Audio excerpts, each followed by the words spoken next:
ড্রোনের মাধ্যমে হামলা ও পাল্টা হামলা, সংঘাতের এক নতুন অধ্যায় খুলে দিল প্রযুক্তি। পারমাণবিক শক্তিধর দুই প্রতিবেশী দেশ ভারত ও পাকিস্তানের মধ্যে বিশ্বের প্রথম ড্রোন যুদ্ধ শুরু হয়েছে। দক্ষিণ এশিয়ার এ যুদ্ধে নজর ছিল বিশ্বের সামরিক শক্তিধর দেশগুলোর। বিশ্লেষকরা এটিকে ইতিহাসে প্রথম দুই দেশের মধ্যে পূর্ণাঙ্গ ড্রোন ভিত্তিক যুদ্ধ বলে অভিহিত করেছেন।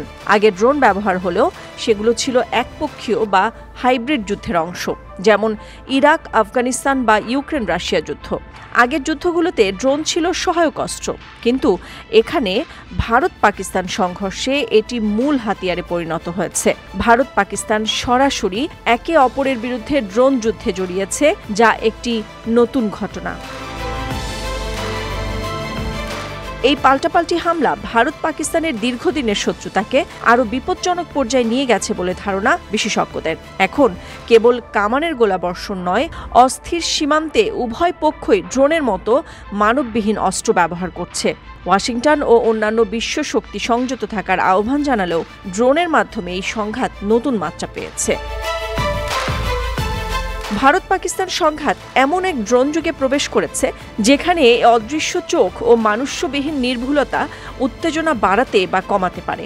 তাই বিশ্লেষকদের মতে দক্ষিণ এশিয়ার যে দেশ ড্রোন প্রযুক্তি ও কৌশলে এগিয়ে থাকবে, এ অঞ্চলের প্রতিদ্বন্দ্বিতাপূর্ণ আকাশে তারাই আধিপত্য প্রতিষ্ঠা করতে পারে।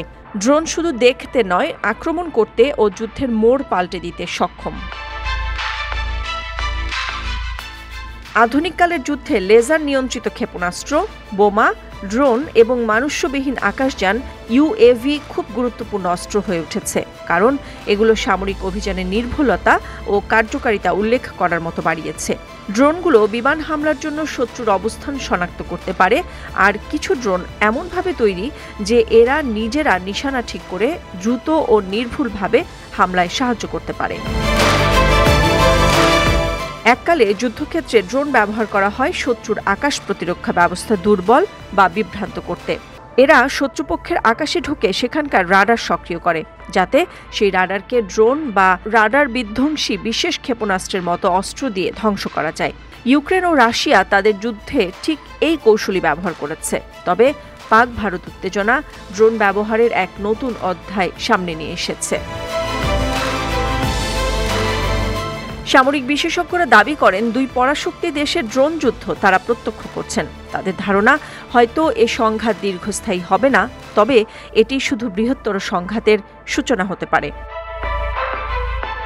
নাদিরা জাহান, নিউজ ডেস্ক, সারা বাংলা।